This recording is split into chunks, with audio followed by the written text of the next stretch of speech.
Hello and welcome to my Sculpt GL tutorial. Hey, guess what? I haven't really used Sculpt GL. I'm not an expert in any way, but I have played around with it and I am hoping that together we can learn some really cool things. So remember how last week you created an About Me on our Padlet site? Well, I want you to think about what you wrote for your spirit animal. Spirit animals are animals that have characteristics that we identify with.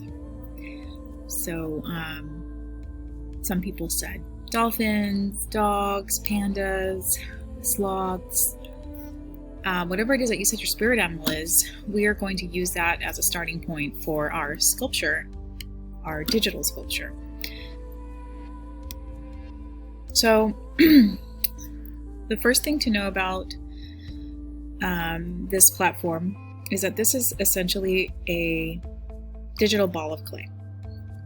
You have your tools here on the right hand side.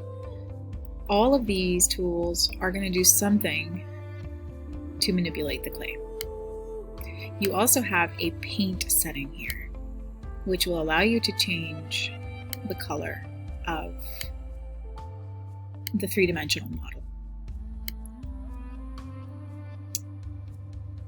So here's the color picker, and you have other options like roughness, metallic, albedo, and lock position, which will keep it in the state that it is so that it doesn't change. And you have different textures, and you also have an option to how you create the indentions. Either they can be symmetrical, which is what we're using, or continuous. So the main vocabulary term that I want you to walk away with is form, space, and form. So we do have elements of art and three-dimensional art, the elements of sculpture. We have form and space and volume and gravity. But for now, I want you to just think about how this three-dimensional model is floating around in what seems like a space. You can also use the mouse. Oops, color picker's on. Let me go to my history and undo that. And then I'm going to go back to my tools, to the brush tool. Don't worry about rendering or shading or topology for now. We're just going to focus on using the main sculpting and painting tools. You can also include a background.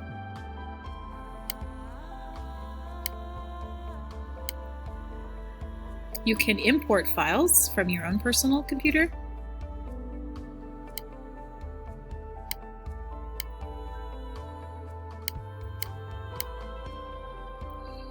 So another option that I want you to know about is scene. So in this menu, you have clear the scene where you can just start over, and then you actually have different forms that you can add to the main three-dimensional form. You have spheres, cubes, cylinders, and torus. So these are all the forms that we're able to work with. So, like I said, we are going to practice making our spirit animal. What I would start with is just the area of the face. And remember that this is a three-dimensional model, which means that you can rotate it like so. If you just click down here, you're able to see it on all sides. But let's just start looking at it from the front angle, and we can start designing what looks like the face of a cat. But I feel like the brush tool might not be the exact tool that I want. So I'm actually going to pick the move tool. I want to start creating some ears for my cat. That looks good. And then I'm going to rotate it to the side view so that I can pull out the cat's nose just a little bit.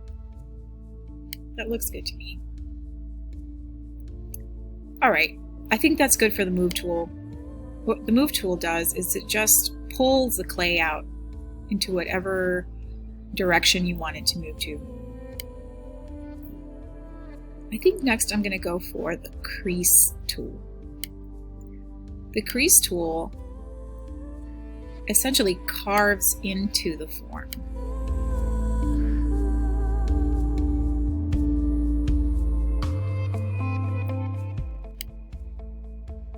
This is a great practice for understanding how to model clay, real clay, and how to give it that shadow and that depth that makes sculpture look so realistic.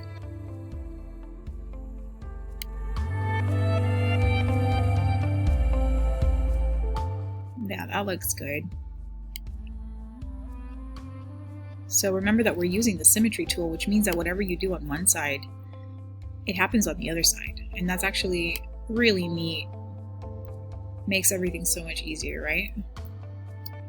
Okay, so now for my cat, we're gonna work on indenting the ears inward just a little bit more. So I think what I'm gonna do is I'm gonna go to brush, and no, I don't want brush. Maybe let's work with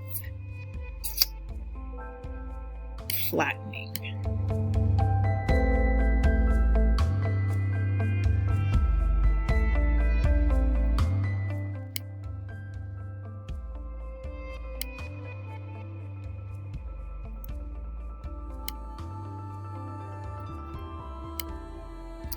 What would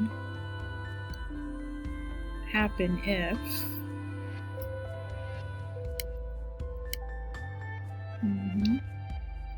So really your main objective for today is to create your spirit animal by using all of the tools that are available for you and experimenting with those tools. I really like the smooth option because it makes all the little bumps of your clay go away.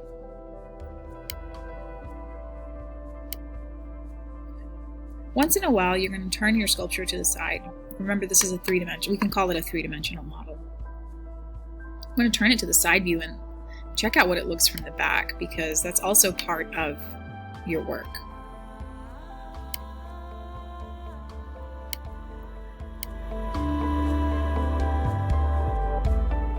Now, if you need help with any kind of remembering what this animal looks like, remember that you can use the resources available to you.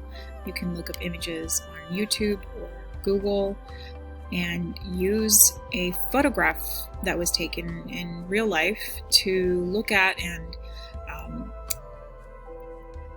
and study so that you can have an idea of what this animal looks like. Like I said, I really enjoy the crease option because it digs into that three-dimensional clay.